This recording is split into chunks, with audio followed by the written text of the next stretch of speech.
கன்னி ராசி அன்பர்கள் அனைவருக்கும் வணக்கம்.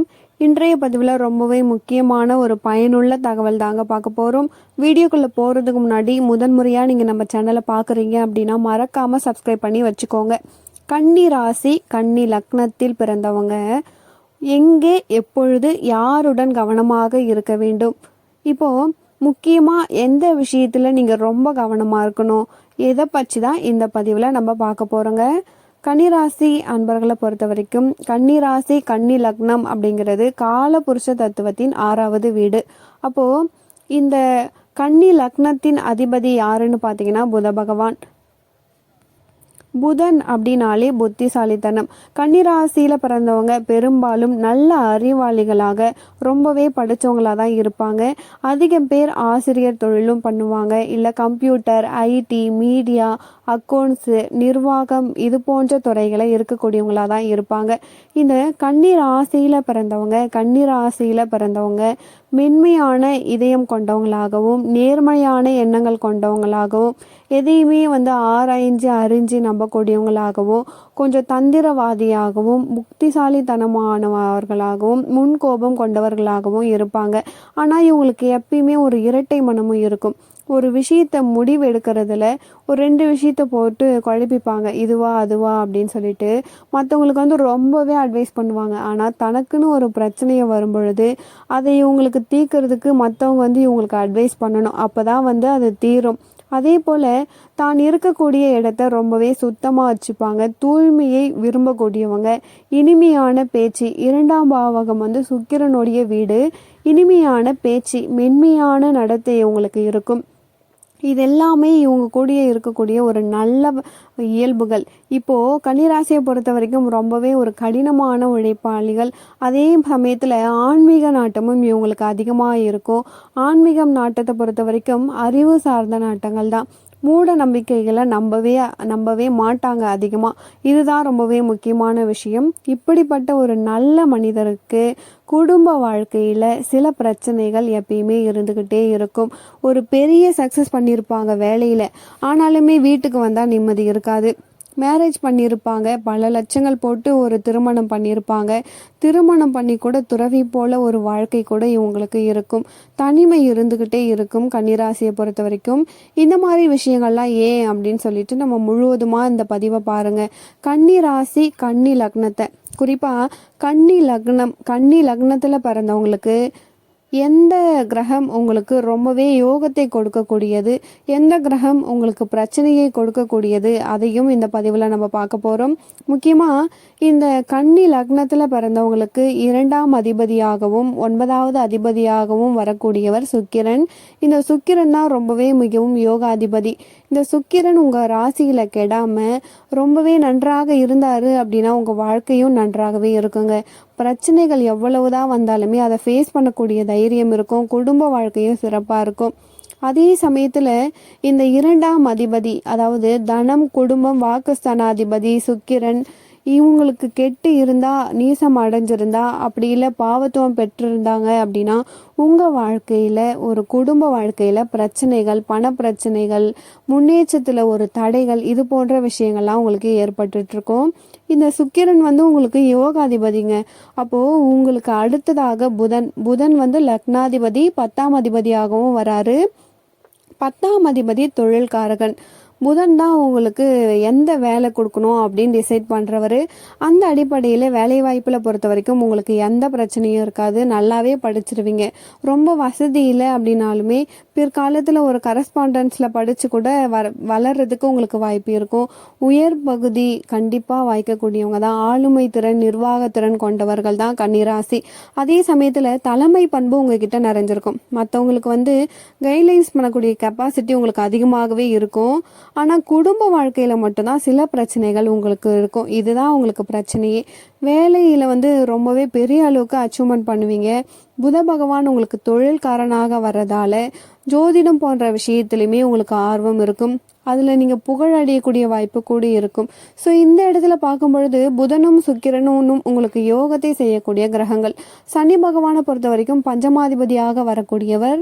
இந்த சனி பகவான் 6ஆம் அதிபதியாகவும் சனியினுடைய தசையில் உங்களுக்கு கஷ்டங்களும் இருக்கும், சில நன்மைகளும் இருக்கும். குறிப்பாக சனி அமர்ந்திருக்கக்கூடிய இடம், ரெண்டாவது அவர் வாங்கியிருக்கக்கூடிய நட்சத்திரக்கால், பார்வை, சேர்க்கை, இவற்றின் அடிப்படையில் சனி பகவான் உங்களுக்கு நல்ல பலனையும் கெட்ட பலனையும் மாற்றி மாற்றி தரக்கூடியவராக இருப்பாருங்க.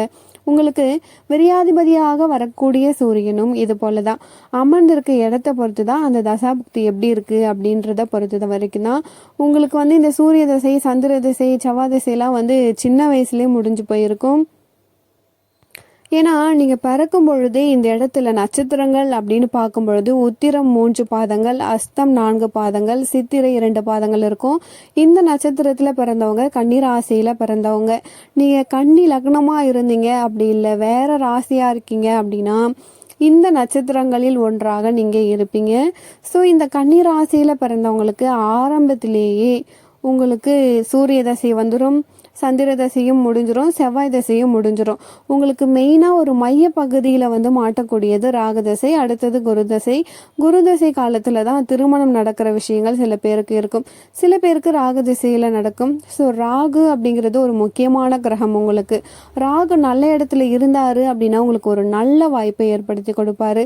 அதாவது சுக்கிரனோடையே சேர்ந்து இருக்காரு, சுக்கிரனோடு ரொம்ப க்ளோஸாக இருக்காரு அப்படின்னா அந்த சுக்கிர திசை வரலனாலுமே உங்களுக்கு ராகு திசையே சுக்கிரனுடைய பலன்களை எல்லாமே கொடுத்துருவாரு. அதே சமயத்தில் ராகு தனிச்சு கேதுவோடைய நட்சத்திரத்துலேயோ, உதாரணமாக கன்னி லக்னத்துக்கு 4வது இடம் தனுசு, அங்கே மூல நட்சத்திரம் இருக்குது, அந்த மூலத்தில் ராகு அமர்ந்திருக்காரு அப்படின்னா என்னாகும், உங்களுக்கு அந்த ராகு திசை படு மோசமானதாக இருக்கும், கஷ்டங்கள் அதிகமாக இருக்கும், அலைச்சல்கள், ஏமாற்றங்கள், பிரச்சனைகள், குடும்பத்தில் நிம்மதி இல்லை, பகை, குடும்ப உறவில் பிரச்சனை, நல்லதொரு வாழ்க்கை துணை அமைக்க முடியாத சூழ்நிலை, இது போன்ற விஷயங்கள்லாம் இருக்கும். ராகு பொறுத்த வரைக்கும் குருவோடையோ அப்படி இல்லைன்னா முக்கியமாக சுக்கிரனோடையே சேர்ந்து சுபத்துவமாக இருக்காரு அப்படின்னா ராகு திசை நல்லா இருக்கும். இதே போல் செவ்வாய் திசை உங்களுக்கு வரவே கூடாது தசை, அது ஆரம்பத்திலே முடிகிறதால ரொம்பவே நல்லது. அட்டமாதிபதியோட தசை செவ்வாய் திசை. செவ்வாய் திசையத்தில் கஷ்டம் இருக்கும், நெருங்கிய உறவோடு பிரச்சனை, உடல்நல பாதிப்பு போன்ற பிரச்சனை இருக்கும். அதே போல தான் சந்திர தசையும். சந்திரனை பொறுத்த வரைக்கும் உங்களுக்கு மாறுகாலாக வரக்கூடியவர். அதே போல் குரு தசை அப்படிங்கிறது பாதகமாதியாக வரக்கூடிய தசை. இந்த சந்திர தசையை பொறுத்த வரைக்கும் உங்களுக்கு அவர் நல்ல இடத்துல அமர்ந்திருந்தாரு அப்படின்னா பெரிய அளவுக்கு பாதிப்பு இருக்காது. லாபஸ்தானாதிபதியாக வர்றதால உங்களுக்கு சில நன்மைகளையும் செய்யக்கூடியவராக இருப்பார். அதே பாதகாதிபதி தசையும் அவர் தான். குரு பகவான் நல்ல இடத்துல அமர்ந்தாரு அப்படின்னா உங்களுக்கு நல்ல விஷயத்தை ஏற்படுத்தக்கூடியவராக இருப்பார். இது எல்லாமே கன்னி லக்னமாக இருந்தால் உங்களுக்கு கரெக்டாக இருக்கும். கன்னி ராசியாக இருந்து வேறு லக்னமாக இருந்தால் உங்களுக்கு மாற்றங்கள் அடையக்கூடியதாக இருக்கும். இப்போது குறிப்பாக 2ஆம் அதிபதியாக வரக்கூடியவர் சுக்கிரன், தனம், குடும்ப, வாக்குஸ்தானாதிபதி. இந்த குடும்பத்திலேயே நிம்மதி இல்லை அப்படிங்கிற விஷயத்த நம்ம பார்க்க போகிறோம். உங்களுக்கு பாதகாதிபதியாக வரக்கூடியவர் குரு பகவான். இந்த குரு உங்களுக்கு தேவையற்ற நட்பு, தேவையற்ற காதலை ஏற்படுத்தக்கூடியவர்.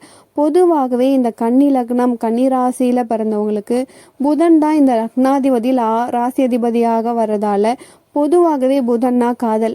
அவர் காதல் அப்படிங்கிற வகையில் ஏதோ ஒரு விதத்தில் ஈர்ப்பை ஏற்படுத்துவார். அதே மாதிரி தோற்றப்பொழிவு இருக்குது அப்படின்னா எதிர்பாலினத்தவரின் ஈர்ப்பு ரொம்பவே இருக்கும். இதுதாங்க காரணம். 2ஆம் அதிபதியாக வரக்கூடிய சுக்கிரன் கன்னி ராசி, கன்னி லக்னத்தில் இருக்கவங்களுக்கு ஒரு தோற்ற பொலிவு இருக்கும், ஏதோ ஒரு வகையில் ஈர்ப்பு ஏற்படுத்துவார். அந்த ஈர்ப்பு திருமணம் வரைக்கும் போய் திருமணம் ஆன பிறகு குடும்ப வாழ்க்கையில் ஒரு குழப்பமும் ஒரு பிரச்சனையும் ஒரு கருத்து வேறுபாடும் இருக்கும். சரி, இப்போ திருமண வாழ்க்கையில் லவ் மேரேஜ் பண்ணாமல் அரேஞ்ச் மேரேஜ் பண்ணதுக்கப்புறமும் இப்படி தான் இருக்குன்னா இதற்கு காரணமும் இதுதான். ஒரு சரியான ஜாதகத்தை பொருத்த பண்ணலை அப்படின்னா கன்னிராசி, கன்னி லக்னத்தில் பிறந்தவங்களுக்கு குடும்ப வாழ்க்கையில் ஒரு சண்டை சச்சரவோடும் பிரச்சனையோடுமே உங்கள் வாழ்க்கை நகர்ந்துட்டுருக்கும், ஒரு நிம்மதி இல்லாத சூழ்நிலை இருக்கும். இதே போல் 3ஆம் அதிபதியாகவும் 8ஆம் அதிபதியாகவும் வரக்கூடிய செவ்வாய் பகவான் சரியான இடத்துல இல்லை அப்படின்னா சகோதரர்கள் வழியில் உங்களுக்கு கஷ்டங்களும் பிரச்சனைகளும் இருக்கும். இளைய சகோதரர்கள் சகோதர வழியில் ஒரு மனக்கசப்பு இருக்கும். நீங்கள் சகோதர வழியில் ரொம்பவே கவனமாக இருக்கணுங்க. அதே போல் குடும்ப உறவுகளில் உறவும் இருக்கும், பகையும் இருக்கும்.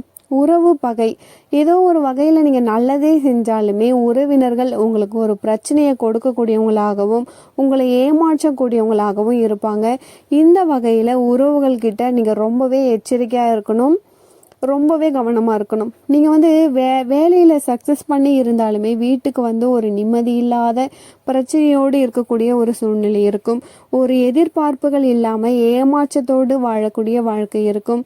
திருமணமானாலுமே ஒரு துறவியை போல வாழக்கூடிய சூழ்நிலை கூட இந்த லக்னத்தில் பிறந்தவங்களுக்கு ஏற்பட வாய்ப்பு இருக்குது. அப்போது ஏதோ ஒரு வகையில் உங்களுக்கு இடமாற்றத்தை ஏற்படுத்திக்கிட்டே இருக்கும். ஒரு வேலையில் கூட நிரந்தரம் இல்லாமல் அப்பப்போ மாறக்கூடிய சூழ்நிலை இருக்கும். ஏன்னா குடும்பத்தில் நிம்மதி இல்லை அப்படின்னா வேலையும் மாறிக்கிட்டே இருக்கும், இடமும் மாறிக்கிட்டே இருக்கும். இப்போ பார்க்கும் பொழுது கடைசியில் ஒரு ஆன்மீக உணர்வு அதிகமாகி என்ன ஆகும்னா எதுவுமே இல்லை அப்படிங்கிற ஒரு எண்ணங்கள் ஏற்படும். ஸோ அதனால் திருமண வாழ்க்கையில் நீங்கள் ரொம்பவே கவனமாக இருக்கணும். திருமண வரன் பார்க்கறதுக்கு முன்னாடி வரன் பார்த்ததுக்கு பின்பும் சரி ரொம்பவே கவனமாக இருக்கணுங்க. இதுதான் ரொம்பவே முக்கியமான விஷயம். இந்த காலபுருஷ தத்துவத்தின் 6வது வீடாக இந்த கன்னிராசி வர்றதால ஏதோ ஒரு வகையில் உங்களுக்கு எதிர்பார்ப்புகள் இருந்துட்டு தான் இருக்கும். வேலை செய்யக்கூடிய இடத்துல சக பணியாளர்களின் நட்பு, காதல் போன்ற விஷயத்துல நீங்க ரொம்பவே கவனமா இருக்கணும். அந்த இடத்துல பார்த்தீங்கன்னா உங்க கூடவே நல்லா பழகுவாங்க, உங்களால ஆதாயமும் பெறுவாங்க. நீங்க அவங்களுக்கு அட்வைஸ் பண்ணுவீங்க, எல்லாமே பண்ணுவீங்க. உங்களால் ஆதாயம் பெற்றவர்களாலேயே நீங்கள் வந்து பாதிக்கப்படுவீங்க, துன்பப்படுவீங்க. ஸோ இதுதான் பிரச்சனை. வேலையிலுமே உங்களுக்கு ஒரு மறைமுக எதிர்ப்பு அதிகமாக இருக்கும். நேர்முக எதிர்ப்பை விட உங்களுக்கு மறைமுக எதிர்ப்பு அதிகமாக இருக்கும். இந்த உறவு பகை கூட அப்படிதான், உங்களுக்கு ஒரு மறைமுகமான எதிர்ப்புகள் இருந்துக்கிட்டே இருக்கும். அதே போல் சகோதர வழியில் நீங்கள் ரொம்பவே எச்சரிக்கையாக இருக்கணும். உங்களுக்கு ஒரு நல்ல விஷயம் அப்படின்னும் பொழுது நண்பர்களுமே நல்லது செய்வாங்க. அதே நண்பர்கள்கிட்டயே உங்களுக்கு சில பிரச்சனைகள் ஏற்படும். எதிர்பாலினத்தவரால் உங்களுக்கு நன்மைகளும் ஏற்படும், மகிழ்ச்சியும் ஏற்படும். அதே எதிர்பாலினத்தவர்கிட்ட நீங்கள் நன்மையிலே சிக்கியிருப்பீங்க, பிரச்சனையிலே சிக்கியிருப்பீங்க. ஆக இந்த மாதிரியான விஷயத்தில் நீங்கள் ரொம்பவே கவனமாக இருக்கிறது நல்லது. இந்த கன்னி ராசி கன்னி லக்னத்தில் பிறந்தீங்க அப்படின்னா கண்டிப்பாக இந்த குடும்ப உறவுகளில் நீங்கள் திருமணத்துக்கு முன்னாடியே சரி, திருமணத்துக்கு அப்புறமும் சரி ரொம்பவே எச்சரிக்கையாக இருக்கணும், கவனமோடு இருக்கணும். உடன் பணிபுரிபவர்களிடமும் நண்பர்களோடும் அதே போல் உறவுகளோடும் ரொம்பவே கவனமாக இருக்கணுங்க. ஸோ இந்த பதிவு உங்களுக்கு கண்டிப்பாக பயனுள்ளதாக இருந்திருக்கும்னு நினைக்கிறேன். அடுத்து ஒரு நல்ல பதிவில் மீண்டும் உங்களை சந்திக்கிறேன். நன்றி.